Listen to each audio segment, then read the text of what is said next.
ఒకటవ వచ్చిన భాగాన్ని చదువుకుందాం. మా కొంచెం గట్టిగా చదవండి. శ్రేష్ఠులు దేవునికి స్తోత్రం కలుగును గాక. ఈ ఉదయకాలమందు ఈ పరిశుద్ధ లేఖన భాగంలో నుంచి కొన్ని ప్రాముఖ్యమైన విషయాలు మనము ధ్యానం చేసుకుందాం. దయచేసి వాక్యాన్ని కొంచెం శ్రద్ధగా వినాల్సిందిగా మీకు ప్రేమతో మనము చేస్తున్నాను. దేవునికి స్తోత్రం కలుగును గాక. మనందరికీ చాలా సుపరిచితమైనటువంటి మాట, చాలాసార్లు మీరు విన్నప్పటికీ మరలా ఉద్దేశాన్ని బట్టి లేదా సందర్భాన్ని బట్టి మరలా తెలియజేయాలని ఆశపడుతున్నాను. ఒకానొక సందర్భంలో ఒక రాజకీయ నాయకులు ఉంటారు చూసారా, వాళ్ళు సభలో ప్రసంగిస్తున్నప్పుడు, సభలో మాట్లాడుతున్నప్పుడు ఆ సభను ఉద్దేశించి ఆయన మాట్లాడుతూ తన దగ్గర ఉన్నటువంటి 500 రూపాయల నోటు ఒకసారి తీసి ప్రజల వైపు చూపించి ఇది ఎంతమంది కావాలని అడిగాడట. ఆ మాట అనేసరికి చాలామంది అక్కడున్న వారిలో 95% మంది ఏం చేశారట, చేతులెత్తి మాకు కావాలని చెప్పారట. ఆయన చాలా సంతోషించాడు. అయితే మరలా దాన్ని ఏం చేశాడంటే ఆ 500 రూపాయల నోటుని కొంచెం మడత పెట్టి ఫోల్డ్ చేసి మరలా అడిగాడట, ఇది ఎవరికి కావాలి అని. అందరూ అలాగనే మాకు కావాలి అన్నారట. వాళ్ళందరి ముందే ఆ 500 రూపాయల కాగితాన్ని నలిపేసి కింద పడేసి దుమ్మంటించి మరలా తీసి చూపించారట ఎవరికి కావాలి అని. వాళ్ళందరూ ఏం చేశారట, మాకు కావాలని అన్నారంట. దయచేసి ఎందుకు విషయాన్ని మీకు తెలియపరచను అంటే, ఈ 500 రూపాయల నోటు అది ఎంత మురికిగా ఉన్నా, ఎంత నలిగినా, ఎంత మడతబడినా దాని యొక్క ఏమవుతుంది, దానికి మురికైతే ఉంటుందేమో కానీ దాని విలువ అనేది మారదు. దేవునికి స్తోత్రం కలుగును గాక. ఈ ఉదయకాలమందు ఈ పరిశుద్ధ లేఖన భాగంలో నుంచి మనము ధ్యానం చేసుకోబోయే ఆ వాక్య అంశము విలువ. దేవునికి స్తోత్రం కలుగును గాక. వాల్యూ, ఈ విలువ అనేది మనము చాలా సందర్భాలలో మనుషులు ఎలా కొలుస్తారు అంటే, మనం విలువ కలిగిన వారమని చెప్పటానికో లేదా ఇతరులు విలువ కలిగిన వారు చెప్పడానికి చాలా మంది దేనిని ఎక్కువగా ఉపయోగిస్తారు అంటే, మొదటిగా ధనాన్ని ఉపయోగిస్తారు కదండి. డబ్బును బట్టి మనిషిని విలువను చూస్తారు. రెండవది వారి యొక్క స్టేటస్, వారి యొక్క స్థానాన్ని బట్టి వారి యొక్క విలువను చూస్తారు. మూడవది వారి యొక్క ఎడ్యుకేషన్, వారి యొక్క చదువును బట్టి ఏం చేస్తారమ్మా, వారి యొక్క చదువును బట్టి వారి యొక్క విలువను చూస్తారు. నాలుగవది అకార్డింగ్ టు దేర్ బ్యూటీ, వారి అందాన్ని బట్టి మనుషుల యొక్క విలువను నిర్ణయిస్తారు. కానీ ఒక విషయాన్ని జ్ఞాపకం చేసుకోవాలి, ఈ మనం మాట్లాడుకున్న 4 విషయాలు మారిపోతాయి కదండి. డబ్బు ఒక రోజు ఇక్కడ ఉంటుంది, మరొక రోజు వేరే వాళ్ళ దగ్గరికి వెళ్తుంది. స్టేటస్, ఈరోజు నేను గొప్పగా ఉండొచ్చు, రేపు మీరు గొప్పగా ఉండొచ్చు. మూడవది చదువుకుంది సరా, ఇవాళ మనం చదువుకుంటున్నాం, మనకన్నా ఎక్కువ చదివిన వాళ్ళు ఉండకుండా ఉండరు. అలాగనే ఈ అందం, ఈరోజు అందంగా ఉండొచ్చు కానీ రానున్న రోజుల్లో అందం అదే ఉంటుందని ఎవరు కూడా నిర్ణయించలేరు. ఎందుకు చెప్తున్నాను అంటే, ఈ 4 విషయాలు కూడా మన యొక్క విలువను నిర్ణయించలేవు. దేవునికి స్తోత్రం కలుగును గాక. ఇంకొక మాటలో మనం చెప్పాలి అంటే, బంగారము రాజభవనంలో ఉన్నా లేదా మట్టిలో ఉన్నా అది బంగారమే. దేవునికి స్తోత్రం కలుగును గాక. ఎందుకు విషయాలు చెప్తున్నానంటే, మనము మానవుని యొక్క నైజం ఏంటంటే, మన యొక్క పరిస్థితులను బట్టి మనము ఇతరుల యొక్క విలువను నిర్ణయిస్తాం. అంటే ఉదాహరణకి ఎవరన్నా చిన్న బండి వేసుకొచ్చారు అనుకోండి, వీళ్ళు మామూలు వాళ్ళే అనుకుంటారు. అదే పెద్ద కారు వేసుకొస్తే అబ్బో వీళ్ళు బాగా విలువ కలిగిన వారని చెప్తారు. కానీ ఒక విషయాన్ని జ్ఞాపకం చేసుకోవాలి, మన యొక్క పరిస్థితులు, మన యొక్క స్టేటస్లు, డబ్బులు లేదా అందచందాలు, చదువులు ఇవేవి కూడా మన యొక్క విలువను నిర్ణయించలేదు. దేవునికి స్తోత్రం కలుగును గాక. ఒక ఉదాహరణ మీకు చెప్పాలని ఆశపడుతున్నాను. ఒక వ్యక్తి ఈ గ్రద్ద గుడ్లు ఉంటాయి చూసారా, అది ఎక్కడ పెడుతుందండి? ఎక్కడో కొండ మీద పెడుతుంది. అక్కడ నుంచి సంపాదించి తీసుకొచ్చి తన కోడి దగ్గర దాన్ని వేసాడంట. కోడి తన గుడ్లతో పాటు దీన్ని కూడా పొదిగిన తర్వాత ఈ గ్రద్ద ఏం చేయటం మొదలుపెట్టిందంటే, ఈ కోడి పిల్లలాగా నడవటం ప్రారంభించింది, వాటిలాగా తినటం ప్రారంభించింది, వాటిలాగా నీరు త్రాగడం ప్రారంభించింది. అయితే అలా జరుగుతున్న క్రమంలో కోళ్ళు పెరిగాయి, గ్రద్ద కూడా పెరిగింది. కానీ విషయం చూస్తే కనుక ఈ గ్రద్ద కోళ్ళతో పాటు నడుస్తుంది, కానీ ఇదేం చేయట్లేదు, ఎగరట్లా. ఏం చేస్తుందంటే నడుస్తుంది కానీ ఎగరట్లా. అప్పుడు పైనుండి ఎక్కడో ఒక గ్రద్ద చూసిందంట, ఇదేం చేస్తుంది, నడుస్తుందండి అని చెప్పి దాని దగ్గరకు వచ్చి ఈ గ్రద్దతో మాట్లాడటం ప్రారంభించిందంట. అలా చెప్పేసరికి ఈ గద్ద కొంచెం ప్రయత్నించినప్పుడు చాలా కష్టపడిందంట. అంటే అప్పటిదాకా ఎగరకుండా ఉంది కాబట్టి ఒకసారి ఎగిరేసరికి బోర్ల కొట్టి పడిందంట. మరలా కొంచెం అలా 1-2 సార్లు ప్రయత్నం చేసి తర్వాత ఏం చేసిందంటే అది ఎగరటం ప్రారంభించిందంట.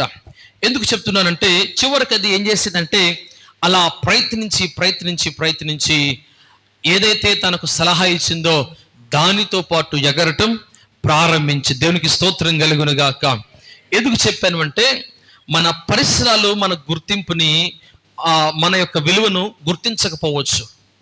మన యొక్క పరిస్థితులు మన యొక్క విలువను గుర్తించలేకపోవచ్చు, కానీ అవి మన విలువలను మార్చలేవు. దేవునికి స్తోత్రం కలుగును గాక. కదండి, ఇప్పుడు ప్రతి ఒక్క వ్యక్తికి విలువ అనేది ఉంటుంది.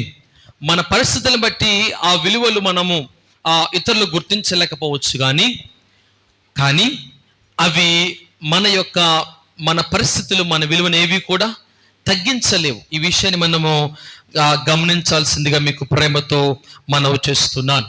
ఎందుకు ఈ విషయాలు చెప్తున్నానంటే మనము ఇక్కడున్న వారందరూ కూడా శబ్దంతో ద్వారా వాక్యాన్ని వింటున్న ప్రతి ఒక్కరూ కూడా ఒక విషయాన్ని గుర్తించాలి. ఏంటంటే we are value in the hands of God. మనము దేవుని చేతిలో ఒక విలువైన వారమని మనం గుర్తించాలి. ఎందుకు అంటే మీకు ముందుగా చెప్పాను కదా, మనుషులు మన యొక్క స్థితిగతులను బట్టి మన యొక్క విలువలను నిర్ణయిస్తారు. కానీ ఈ స్థితిగతులు ఒకరోజు గతించిపోతాయి, మారిపోతాయి. ఆ సందర్భాల్లో విలువలు కూడా మారిపోతాయి. కానీ విషయాన్ని జ్ఞాపకం చేసుకోవాలి, దేవుడు నీకు నాకు ఇచ్చిన విలువ అది ఎప్పటికీ మారేది కాదు. ఎన్ని సందర్భాలు వచ్చినా, ఎన్ని పరిస్థితులు వచ్చినా ఈ విలువలు అనేవి మారేవి కావు. ఒక విషయాన్ని జ్ఞాపకం చేసుకుని పరిశుద్ధ లేఖన భాగంలో నుంచి ఆదికాండం 1వ అధ్యాయము 27వ వచన భాగాన్ని దయచేసి చదువుకుందాం. పరిశుద్ధ లేఖన భాగంలో నుంచి ఆదికాండం 1వ అధ్యాయము 27వ వచనాన్ని చదువుకుందాం. చదవండి. దేవుని స్వరూపమునందు వానిని సృజించెను, స్త్రీనిగాను పురుషునిగాను వారిని సృజించెను. దేవునికి స్తోత్రం కలుగును గాక. మనం దేన్నైతే మాట్లాడుకుంటున్నామో ఈ విలువ సృష్టికర్త నుంచి మనకు అనుగ్రహించబడింది. దేవునికి స్తోత్రం కలుగును గాక. ఈ మాటలు జ్ఞాపకం చేసుకుంటే దేవుడు మనను సృజించినప్పుడు నీకు నాకు విలువలను ఆయన అనుగ్రహించాడు. చాలా మంది అనుకుంటారు మనము ఒక స్టేటస్ కలిగి ఉంటేనే మనకు విలువ అనుకుంటారు, లేదా మనకు మంచి హోదా ఉంటేనే విలువ అనుకుంటారు, మంచి పేరు ఉంటేనే విలువ ఉంటుంది అనుకుంటారు. దయచేసి జ్ఞాపకం చేసుకోవాలి, ఉండొచ్చేమో కానీ అవి ఒక దినాన ఏమైపోతాయి, పరిస్థితులన్నీ కూడా మారిపోతాయి. కానీ నా దేవుడిచ్చిన విలువ ఎన్నటికీ మారదు. దేవునికి స్తోత్రం కలుగును గాక. జ్ఞాపకం చేసుకుని మనము ఒక ఉద్దేశముతో ఈ లోకములో సృజించబడి ఉన్నాం.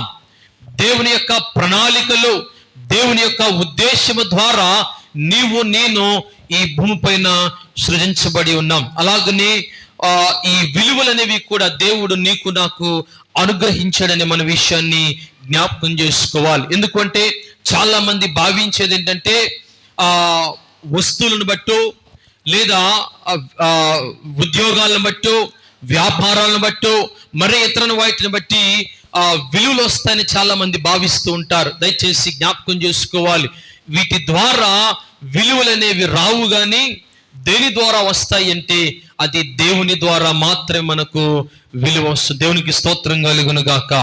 హల్లెలూయా. ఎందుకు ఈ మాట చెప్తున్నాను అంటే, దేవుడు ఇక్కడ పరిశుద్ధ లేఖన భాగం రాయబడుతుంది, తన పోలిక చొప్పున ఆయన మనను సృజించిన రాయబడుతుంది. ఏదో ఆయన సృజించాడు అంటే, ఆయన నిర్మించాడు అంటే ఏదో నామకార్థంగా నిర్మించలా, ఒక ఉద్దేశంగానే ఒక ప్రణాళిక చొప్పున నిన్ను నన్ను దేవుడు ఏర్పాటు చేసుకుని ఉన్నాడు.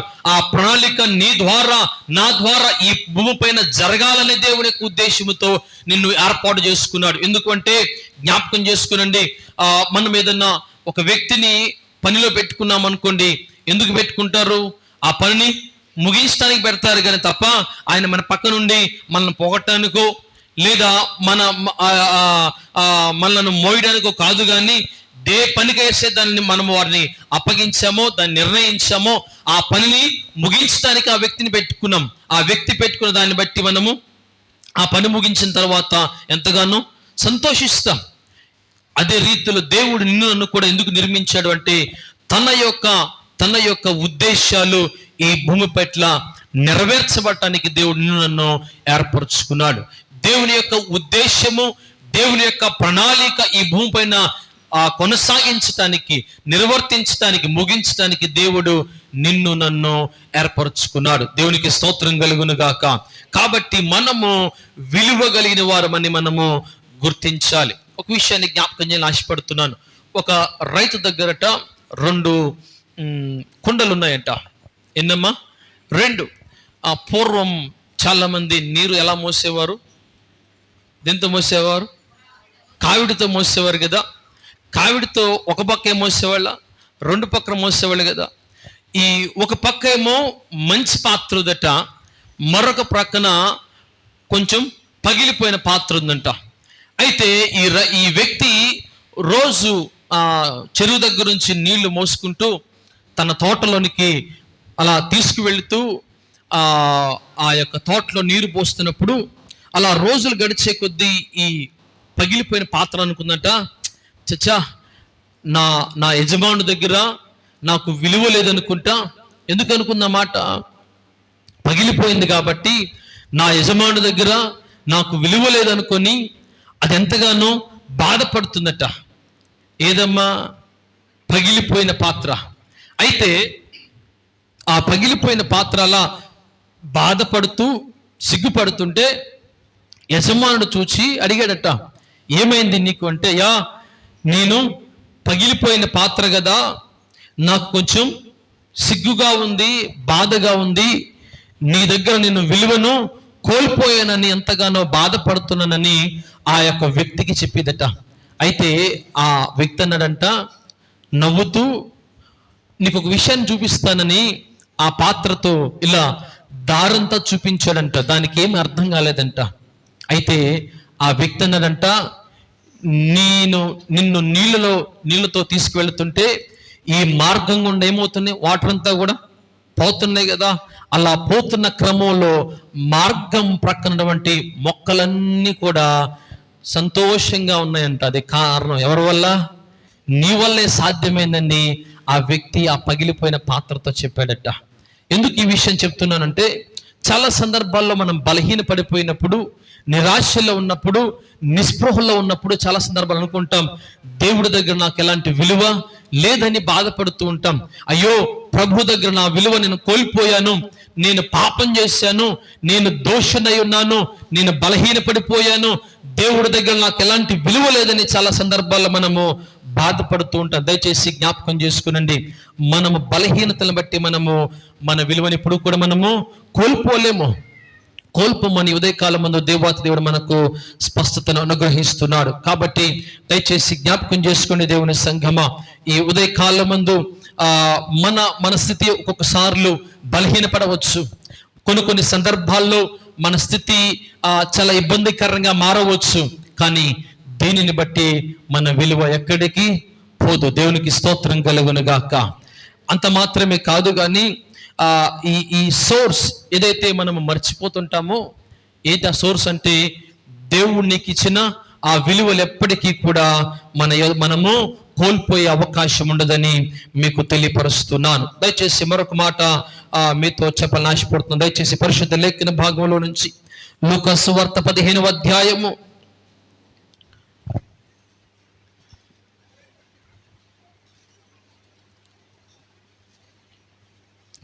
11వ వచ్చిన భాగం నుంచి 24వ వచ్చిన భాగం వరకు దయచేసి ఎవరు చదవవసరం లేదు, కానీ ఈ విషయాన్ని మీతో చెప్పాలని ఆశపడుతున్నాను.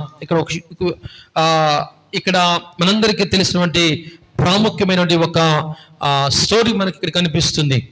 లూకా సువార్త 15వ అధ్యాయము 11వ వచ్చిన భాగం నుంచి 24వ వచ్చిన భాగం వరకు మీరు చదివితే అక్కడ ఎవరి గురించి రాయబడ్డారంటే, ఎవరి గురించమ్మా?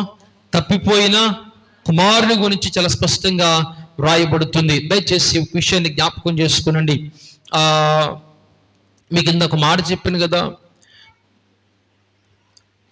మన బలహీనతలు ఏదైతే ఉన్నాయో ఆ బలహీనతలను మనం ఒకసారి వాటిని మన మనసులో ఉంచుకుంటే, లేదా ఆ బలహీనతలను బట్టి మనము బాధపడుతూ ఉంటే, ఆ బలహీనతలను బట్టి మనం ఎంతగానో నిరాశ చెందితే ఏమవుతుందని చెప్పాను మీకు? ఏమవుతుంది? విలువ మన విలువ పోతుందా పోదా? చెప్పాలి. పోదు కదా.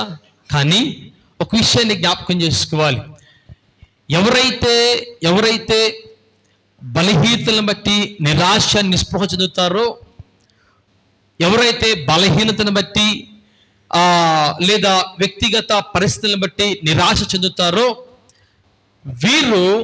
వీరి జీవితంలో ఏం జరుగుతుందో తెలుసండి, ఆ బలహీనతలే వారికి అవకాశాలుగా మారి వారి యొక్క విలువలు అనేవి కనిపించవట.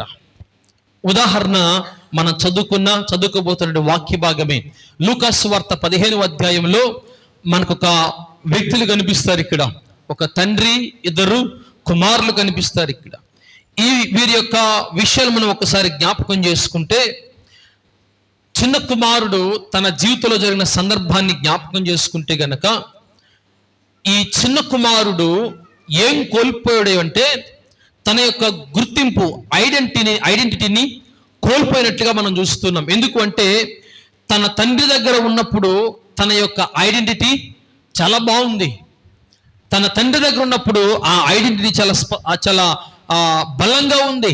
కానీ ఎప్పుడైతే తన కుటుంబాన్ని విడిచిపెట్టేసి వెళ్ళిపోయాడో, హీ లాస్ట్ హిస్ ఐడెంటిటీ, తన యొక్క గుర్తింపును ఆ కుమారుడు కోల్పోయాడు. కానీ విషయాన్ని జ్ఞాపకం చేసుకోండి, ఇక్కడ కుమారుడు తన గుర్తింపు పోయిందని కూడా దానిని గుర్తించగలిగాడు కదండి.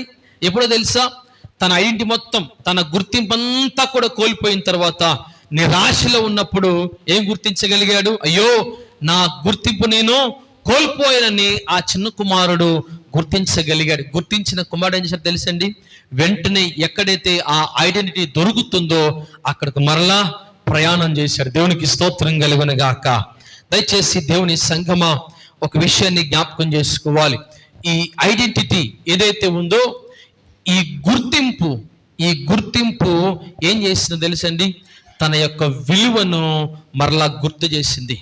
ఏంటో తెలుసా? అయ్యో, నేను వీరి మధ్య సంచరిస్తే, వీరితో ఉంటే నాకు ఎలాంటి గుర్తింపు ఉండదని గుర్తించాడు. ఆ గుర్తింపు ఎక్కడ దాకా తీసుకెళ్ళి తెలుసండి? తన యొక్క విలువలు ఏంటో తనకు తెలిసేలాగా గ్రహించుకున్నాడు. గ్రహించిన వెంటనే తన చిన్న కుమారుడు ఏం చేశాడు తెలుసండి? మరలా తండ్రి దగ్గరకు వెళ్ళి పశ్చాత్తాపడదామని, తండ్రి దగ్గరకు వెళ్ళి తను చేసిన పొరపాటును తండ్రి దగ్గర ఒప్పుకుందామని ప్రయాణం చేసి వెళ్ళిన తరువాత తన గుర్తింపును మరలా పొందుకున్నట్లుగా మనము ఈ లేఖన భాగం ద్వారా మనం చూడవచ్చు. అయితే ఈ విషయాన్ని ఎందుకు చెప్తున్నాను అంటే, మనము కొన్ని సందర్భాలలో మన యొక్క ఐడెంటిటీని బట్టి, మన గుర్తింపుని బట్టి కొన్ని సందర్భాల్లో మన విలువలు మనము కోల్పోతూ ఉంటాం, మర్చిపోతూ ఉంటాం. కోల్పోవడం అంటే మర్చిపోతాం. కారణం ఏంటంటే మనము ఐడెంటిటీని బట్టి, మన గుర్తింపుని బట్టి మనం బాగా ఉన్నాం అనుకోండి, మన విలువ ఏంటో మనకు తెలుస్తుంది. కానీ మనము కొంచెం బాధలో ఉన్నప్పుడు లేదా బలహీనపడినప్పుడు మన గుర్తింపు, మనల్ని ఎవరైనా ప్రజలు గుర్తించలేదనుకోండి, మనం ఏమనుకుంటాం తెలుసా? అయ్యో, మనుషుల దగ్గర నాకు విలువ లేదని భావిస్తాం. ప్రజలు గుర్తించలేదనుకోండి, ప్రజల్లో మనం సంచరిస్తున్నప్పుడు, ప్రజలతో మాట్లాడుతున్నప్పుడు, లేదా మన కుటుంబీలతో మాట్లాడుతున్నప్పుడు, లేకపోతే వారితో జీవిస్తున్నప్పుడు వారు మనల్ని గుర్తించలేదనుకోండి, మనం చాలా బాధపడిపోతాం. అయ్యో, నా వారు నన్ను గుర్తించలేకపోతున్నారు, నా ప్రజలను గుర్తించలేకపోతున్నారు, నా ప్రజలు నన్ను గుర్తించలేకపోతున్నారు. బాధపడిపోయి మనం ఎక్కడి దాకా వెళ్తాము అంటే, అయ్యో, నా విలువను నిన్ను కోల్పోయారని చాలా సందర్భాల్లో మనం బాధపడుతూ ఉంటాం. దయచేసి జ్ఞాపకం చేసుకోండి దేవుని సంగమా, అది ఆ గుర్తింపు లేదా ఆ విలువ మనము కోల్పోతున్నామని భావించినప్పుడు ఒక విషయాన్ని జ్ఞాపకం చేసుకోవాలంటే తెలుసండి, మనం ఎక్కడైతే మనం ఐడెంటిటీని కోల్పోతున్నామో, దాన్ని ఎక్కడైతే మనం గుర్తించలేకపోతున్నామో అక్కడికి మరలా వెళ్ళి మన గుర్తింపును మనము పొందుకోవాలి. ఎందుకు విషయం చెప్తున్నానంటే, తప్పిపోయిన కుమారుడు ఒకవేళ అయ్యో, నా తండ్రిని అసహించుకుంటాడు, నా అన్న నన్ను త్రోసివేస్తాడని ఒకవేళ ఆలోచించి వెళ్ళకపోతే తన గుర్తింపు మరలా వచ్చేది కాదు. తను కోల్పోయిన ఏదైతే అసలు విలువ లేదనుకున్నాడో ఆ విలువ అక్కడితో ఉండేది కాదు తనకు. కానీ ఎప్పుడైతే గుర్తించాడో, ఎప్పుడైతే తండ్రి దగ్గరకు వెళ్ళాడో, తన కుటుంబాన్ని దగ్గరికి వెళ్ళాడో, తను కోల్పోయిన గుర్తింపును మరలా పొందుకోగలిగాడు. ఆ గుర్తింపును బట్టి తన యొక్క విలువను మరలా గుర్తు చేసుకోగలిగాడు తప్పిపోయిన కుమారుడు. ఈనాడు క్రైస్తవ సమాజం కూడా ఎలా మారిపోయిందంటే, మనము ఈ శారీరక ఆశీర్వాదాల కొరకు, లేదా బహుమానాల కొరకు, లేదా వేరే ఇతర వాటి వైపు చాలా సందర్భాల్లో మనము ఆశ కలిగి ప్రార్థన చేస్తూ ఉంటాం. ఇది అయ్యా, మాకు అప్పులున్నాయి, బాధలున్నాయి, కష్టాలున్నాయి, నష్టాలున్నాయి, లేదా పరిస్థితులు బాగోలేదు, ఇవన్నీ కూడా మారిపోవాలని ప్రార్థన చేస్తూ ఉంటాం. అవి మారినప్పుడు ఏం చేస్తామో తెలుసండి, చాలా బాధపడిపోయి అయ్యో, ప్రభు నన్ను గుర్తించట్లేదు, ఆయన నన్ను అసలు గుర్తించుకోవటం లేదు, అసలు ఆయన ఎదుట నేను ఉన్నానని, లేదా అసలు నేను ఆయన ఎదుట నేను లేనని అనుకుంటున్నాడు దేవుడు, ఇక నాకు ఆయన దగ్గర విలువ అనేది లేదని చాలా సందర్భాల్లో మనం బాధపడిపోయి నిరాశలో నిస్పృహలు ఏం చేస్తూ ఉంటామంటే, ఆయన సన్నిధి నుంచి మనము వైదొలుగుతూ ఉంటాం, ఆయన సన్నిధిని గుర్తించలేకపోతూ ఉంటాం. కారణం ఏంటంటే మన బలహీనతలు, మన యొక్క పరిస్థితులను బట్టి మనం ఏం చేస్తామో తెలుసండి, ఆయన ఎదుట మనకున్న గుర్తింపును మనము చూడలేము. కారణం ఏంటంటే దేవుని యొక్క వాక్యం చెప్తున్నాడు తెలుసా, మన మనోనేత్రముల కంట అపవాదం ఏం కలుగు చేస్తున్నాడు? గుడ్డితనం కలుగు చేస్తున్నాడు. ఈ కలుగు చేసినప్పుడట దేవుని దగ్గర మనకున్న గుర్తింపును మనము గ్రహించలేకపోతున్నామట. దేవుని దగ్గర ఉన్నటువంటి ఆయన ఆయనకు ఉన్నటువంటి ఆ ఐడెంటిటీని మనము గుర్తించలేకపోతున్నాం. అలా గుర్తించలేక చాలా మంది ఏం చేస్తున్నారంటే, దేవుని దగ్గరికి వెళ్ళటం మానేసి మనుషుల వైపు పరిగెడుతున్నారు. దేవుని ఆశ్రయించడం మానవేసి మనుషుల్ని ఆశ్రయించడం ప్రారంభిస్తున్నారు. అలా ఆశ్రయించి మనుషుల దగ్గర కూడా వారు ఏం కోల్పోతున్నారు? ఐడెంటిటీని కోల్పోతున్నారు. అలా కోల్పోయిన వారు చాలా మంది ఏం చేస్తారు తెలుసండి, ఒకటి, మాకు దేవుడి దగ్గర కూడా గుర్తింపు లేదు, రెండు, మనుషుల దగ్గర కూడా గుర్తింపు లేదని గ్రహించి చాలా మంది అలా భావించి, వాస్తవానికి దేవుడు ఎప్పుడు కూడా వారిని విడిచిపెట్టే దేవుడు కాదు, మర్చిపోయేవాడు కాదు. కానీ మనుషులు ఎలా ఆలోచిస్తున్నారు అంటే, నాకు దేవుని దగ్గర గుర్తింపు లేదని భావనతో, మనుషులను గుర్తించట్లేదని భావనతో ఈనాడు చాలా మంది మరణాల వైపు పరిగెడుతున్నారు, మరణాన్ని ఆశ్రయంగా తీసుకుంటున్నారు, మరణమేమో వారికి శరణ్యం అనుకుంటున్నారు.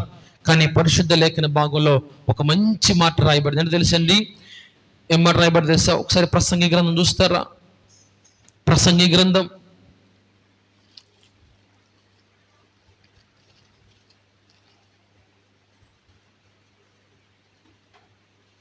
ప్రసంగి గ్రంథం 7వ అధ్యాయము 17వ వచనం ఆఖరి భాగం చదువుకుందాం. నీ కాలమునకు ముందుగా నీవు ఎలా చనిపోవుదువో. చాలు ఈ మాట చాలు. ఈ మాట దయచేసి జ్ఞాపకం చేసుకోండి దేవుని సంఘమా. ఈ విషయాన్ని జ్ఞాపకం చేసుకోవాలి.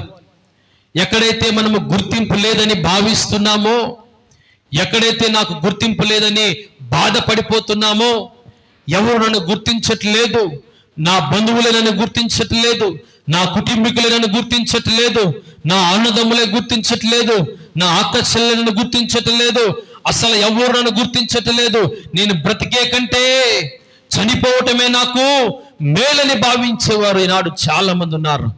అందుకని బైబిల్ గ్రంథంలో ఒక మంచి మాట రాయబడింది, నీ కాలమునకు ముందు నీవేలా చనిపోవదువు. దయచేసి దేవుని సంఘమా, మనలో చాలా మంది చాలా సందర్భాల్లో మనకు కూడా ఇలాంటి ఆలోచనలు వచ్చి ఉండవచ్చు. దయచేసి ఒక్కసారి ఆలోచించండి.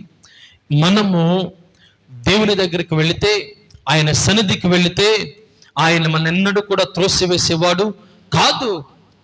ఆయన ఎప్పుడు కూడా నరులారా నా దగ్గరకు రండని సెలవిచ్చేవాడే తప్ప నా దగ్గర నుంచి పొండని ఎప్పుడు కూడా ఆయన సెలవిచ్చేవాడు కాదు నా దేవుడు.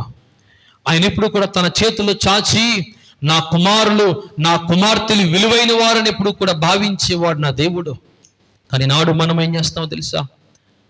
మన పరిస్థితులను బట్టి, మన పాపం, మనం చేసే తప్పిదాలు, మనం చేసే పొరపాట్లు, మనం చేసే పాపాలను జ్ఞాపకం చేసుకుని, అయ్యో నా పాపాన్ని బట్టి దేవుడు నన్ను గుర్తించట్లేదే, నేను చేసే దోషాన్ని బట్టి దేవుడు నన్ను గుర్తించట్లేదని చాలాసార్లు మనము బాధపడిపోతున్నాం. దయచేసి ఒక్కసారి ఆలోచించండి దేవుని సంఘమా.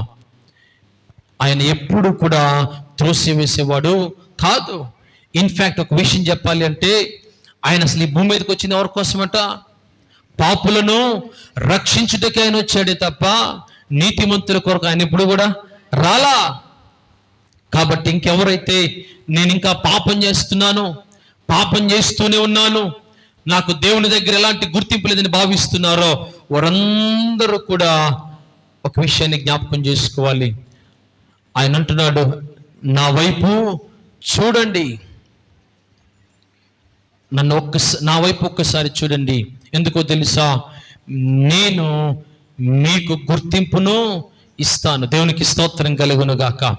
ఏదైతే కోల్పోయిందని భావిస్తున్నారో, ఏదైతే నీ దగ్గర లేదని భావిస్తున్నావో, అది నీ దగ్గర నుంచి పోలేదు. కానీ మన పాప శాపములను బట్టి మనము ఆ గుర్తింపుని మనం గుర్తించలేకపోతున్నాం. కాబట్టి మధ్యాహ్న కాలమందు మనము ఎప్పుడు కూడా ఆయన దృష్టిలో విలువ లేని వారమని మీరు ఎప్పుడు కూడా భావించవద్దు. ఎందుకంటే మనము విలువ కలిగిన వారము. దేవునికి స్తోత్రం కలుగును గాక. మనం ఎంత విలువ కలిగిన వారమంటే, ఆయన తన పరిశుద్ధ రక్తము చేత ఏం చెబుదామండి, ఆయన రక్తము చేత కడిగి, లేదా ఆయన రక్తము ద్వారా కొనబడిన వారం మనం. అంత శ్రేష్ఠులు మనం. కాబట్టి మనము తక్కువ వారము అని ఎప్పుడు కూడా మనము భావించకూడదని ఉదయకాలమందు మీకు మనవి చేస్తున్నాను. ఎందుకంటే అలా భావించినప్పుడు మనం ఎప్పుడు కూడా మనము విలువ లేని వారుగానే ఇతరులకు కనపడతాం. కానీ ఎప్పుడైతే మనం అలా భావించకుండా ఉంటామో, మనం ఎప్పుడైతే అలా ఉండగలుగుతామో, మనకు ఉన్న విలువను ఇతరులకు కూడా గుర్తించే అవకాశం ఉందని ఉదయకాలం ఉంది మీకు తెలియజేస్తున్నాను. ఒక మాట దయచేసి పరిశుద్ధ లేఖన భాగంలో నుంచి కొరింథీ రాసిన మొదటి పత్రిక 6వ అధ్యాయము 20వ వచన భాగాన్ని ఒకసారి చదువుకుందాం.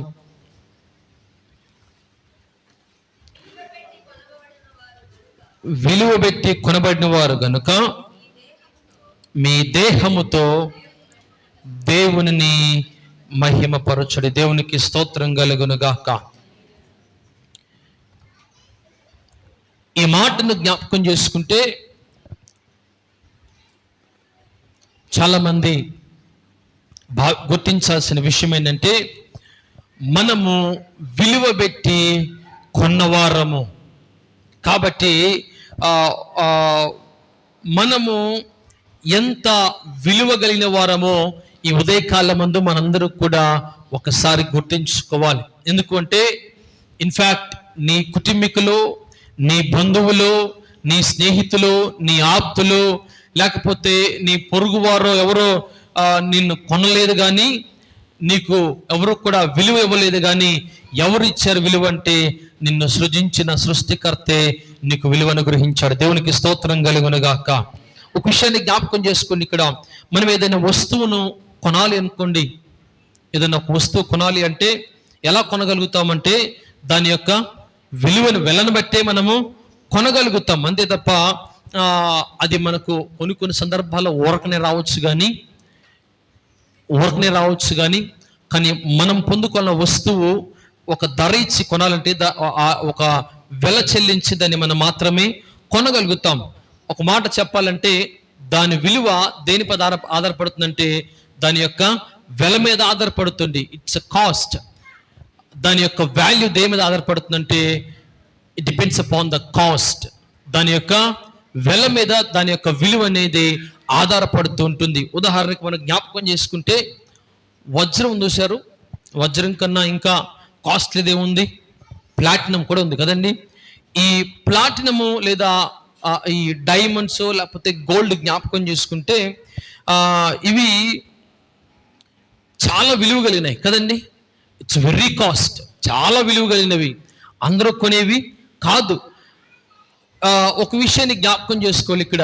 ఎందుకు ఇవి అంత విలువ కలిగినవి అంటే, ఎందుకు అంత విలువైనవి అంటే అవి అరుదుగా దొరికేవి కాబట్టి కదండి. మార్కెట్లో మనకు దొరికే పచ్చిమిరకాయలు 1,00,000 రూపాయలు అనుకోండి కేజీ. ఎవరిని కొంటారా? అసలు కొనగలమా? పచ్చిమిరకాయలు ఏమేమి లేవు కానీ ఏదో ఒకటి వేసుకొని వండుకోవచ్చు అని చూస్తారు. కానీ మార్కెట్లో నార్మల్గా దొరుకుతున్నాయి కాబట్టి అందరం కొనుక్కోగలుగుతున్నాం. అదే బంగారం ఒకప్పుడు ఎంత ఉండేదమ్మా? 30-40 వేలు ఉండేది. కానీ ఇప్పుడు ఎంత వచ్చింది? 1,00,000 దాటిపోయింది. మరలా కొంచెం తగ్గుతుంది కదండి. ఎందుకు ఈ విషయం చెప్తున్నానంటే, విలువ కలిగింది అంటే దాని యొక్క అది చాలా అరుదైంది కాబట్టి, లేదా అది చాలా తక్కువగా దొరుకుతుంది కాబట్టి అది అంతగా విలువైనది. ఇన్ఫ్యాక్ట్ మనం కూడా ఒక విషయాన్ని జ్ఞాపకం చేసుకోవాలి.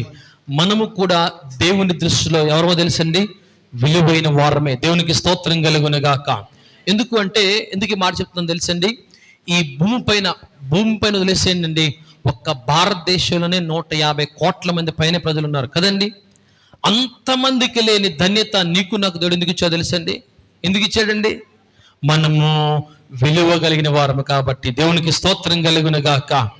ఎంతో మంది ప్రజలు ఉన్నారు, నీకన్నా నాకన్నా పేరు ప్రఖ్యాతి కలిగిన వారు, డబ్బు కలిగిన వారు, అందచందం కలిగిన వారు, ఆస్తి ఐశ్వర్యం కలిగిన వారు. వారికి లేని విలువ ఈనాడు నీకు నాకు కలిగిందంటే అది దేవాతి దేవుడు ఇచ్చినదే. దేవునికి స్తోత్రం కలుగునుగాక. అది ఆయన ఇచ్చిన బహుమానమే తప్ప మనం ఎక్కడో కొనుక్కొని సంపాదించుకున్నది కాదు. కాబట్టి విషయాన్ని జ్ఞాపకం చేసుకోనండి. ఈ బంగారము లేదా వజ్రాలు లేదా ఈ ప్లాటినము ఎంత అమూల్యమైనవే, వాటికంటే మనము అంత అమూల్యమైన వారము. దేవునికి స్తోత్రం కలుగునుగాక. అందుకని పరిశుద్ధ లేఖన భాగంలో ఒక మంచి మాట రాయబడుతుంది తెలుసండి. మనము ఎవరికంటే అండి, మనము దేవతల కంటే కొంచెము తక్కువ వానిగా చేసి ఉన్నాడు. దేవునికి స్తోత్రం కలుగునుగాక. అంత మాత్రమే కాదు కానీ ఇంకొక మాట కూడా రాయబడింది, మహిమ ప్రభావములతో ఏం చేశాడంటే మనల్ని ధరింప చేసి ఉన్నాడు. దేవునికి స్తోత్రం కలుగునుగాక. కాబట్టి దేవుని సంఘమా, మనం ఎంత విలువైన వారమో ఈ ఉదయకాలం మనము గుర్తించాలి. కారణం ఏంటంటే, దేవుడు ఈ లోకంలో ఎవ్వరికి ఇవ్వని ఆధిక్యత, ధన్యత దేవుడు నీకు నాకు అనుగ్రహించాడు కదండి. ఎందుకు అంటే ఆయన మంచి మాట రాయబడింది, ఆయన కంటే కొంచెము తక్కువనిగా చేశాడట. ఎవరికంటే? దేవుని కంటే కొంచెము తక్కువనిగా చేశాడు. విషయాన్ని జ్ఞాపకం చేసుకునండి. ఒక మాటలో చెప్పాలంటే మనము దూతల కంటే గొప్పవారమే కదండి. ఎందుకు అంటే దేవుని కంటే కొంచెము తక్కువ అనిగా ఆయన మనల్ని చేశాడు. దూతల కంటే మనము గొప్పవారమే. కాబట్టి మనం ఎంత విలువ కలిగిన వారమో ఈ ఉదయకాలమందు మనందరం కూడా గ్రహించాలి. దేవునికి స్తోత్రం కలుగునుగాక. కాబట్టి దేవుని సంఘమా, మన విలువ ఏంటో చాలా మంది అంటారు కదా, నేను బ్రతుకున్నప్పుడు నన్ను బాగా చూసుకోండి, నేను పోయిన తర్వాత నా విలువ ఏంటో మీకు తెలుసుది అంటారు కదండి. మనిషి బ్రతుకున్నప్పుడు కొన్నిసార్లు వాళ్ళ విలువ ఏంటో మనకు తెలియదు, గుర్తించలేము. వారు ఎన్ని మాటలు చెప్తే కోపడతాం, పద్దాక నా చెప్తున్నావు ఏంటి నువ్వు. చాలాసార్లు మనల్ని ఎదురిస్తూ ఉంటాం, బాధపరుస్తూ ఉంటాం. కానీ వాళ్ళు మనతో ఏం చెప్తారు తెలుసా, నేను పోయిన తర్వాత నా విలువేంటో నీకు తెలుస్తుంది అని చెప్తారు. కారణం ఏంటంటే ఎందుకు ఆ మాట చెప్తారు అంటే, మనం వారి యొక్క విలువను మనము గుర్తించలేకపోతున్నాం కాబట్టి.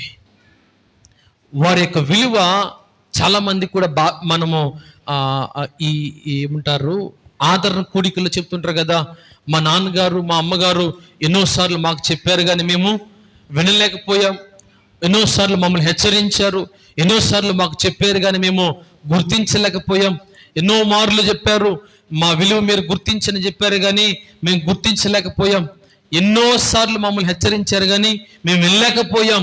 కానీ ఇప్పుడు వారు కోల్పోయిన తర్వాత వారి విలువేంటో మాకు తెలుస్తుంది అని వారి పిల్లలు చెప్తున్నప్పుడు నేను చాలాసార్లు విన్నాను ఈ మాట. దయచేసి దేవుని సంఘమా, ఈ విషయాన్ని జ్ఞాపకం చేసుకోవాలి. కాబట్టి ఈ ఉదయకాలమందు మన విలువను ఏదైతే దేవుడు నీకు నాకు ఇచ్చాడో ఆ విలువను మనందరం కూడా ఏం చేసుకోవాలి తెలుసండి, గుర్తించాలి. ఆఖరిగా మాట చెప్పేసి నా మాటలు ముగిస్తాను. పరిశుద్ధ లేఖన భాగంలో ఎఫెసీయులకు రాసిన పత్రిక 4వ అధ్యాయము 2వ వచనంలో ఒక మాట రాయబడుతుంది, చదువుకుందామా. ఎఫెసీయులకు రాసిన పత్రిక 4వ అధ్యాయము 2వ వచనం ఒకసారి చదువుకుందాం. కాబట్టి మీరు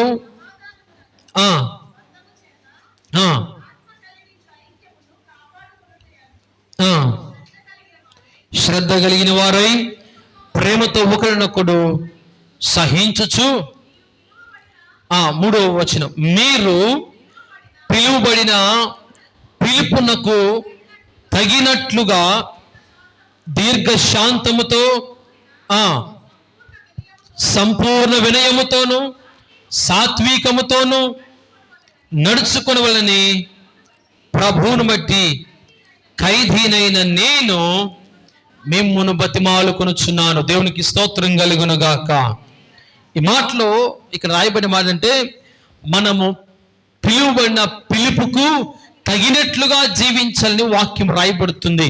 ఇంప్రవైజేషన్లో ఒక మాట చెప్పాలనుకోండి తెలుసండి, మన విలువకు తగినట్లుగా మనము జీవించాలి. దేవునికి స్తోత్రం కలుగునుగాక. ఎలా జీవించాలో తెలుసండి, మన విలువకు తగినట్లుగా మనము జీవించాలి. ఎందుకు అంటే ఈ మాట జ్ఞాపకం చేసుకుంటే దేవుని యొక్క వాక్య భాగంలో గ్రంథకర్త రాస్తూ, అపోస్తలుడైన పౌలు గారు ఎఫెసు సంఘానికి రాస్తూ, అయ్యా మీరు క్రీస్తు రక్తము చేత కడిగబడిన వారు, అంత మాత్రమే కాదు కానీ మీరు ఆయన పిలుపు వలన పిలువబడిన వారు, కాబట్టి ఆ పిలుపునకు తగినట్లుగా మీరు జీవించాలని ఆయన వారికి హెచ్చరించాడు. అలాగని ఉదయకాలమందు దేవాతి దేవుడు మనతో హెచ్చరిస్తున్న మాట ఏంటో తెలుసండి, మన విలువకు తగినట్లుగా మనము జీవించాలి. దేవునికి స్తోత్రం కలుగునుగాక. ఎందుకు అంటే ఒక విషయాన్ని జ్ఞాపకం చేసుకునండి, మన జీవితం మన విలువలను ప్రతిబింబిస్తుంది కదండి. మనం ఎలా జీవిస్తున్నామో, మన జీవితం ఎలా నడుచుకుంటున్నామో ఆ జీవితము మన యొక్క విలువను ఇతరులకు ప్రతిబింబజేస్తుంది.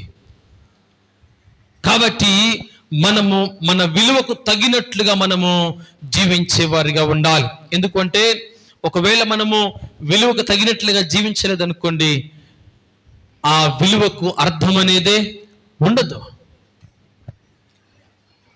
జస్ట్ అన్ ఎగ్జాంపుల్, ఒక ఉదాహరణ చూసుకునండి.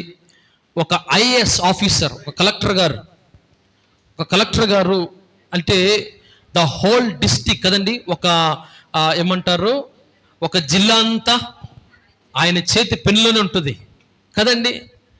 అలాంటి వ్యక్తి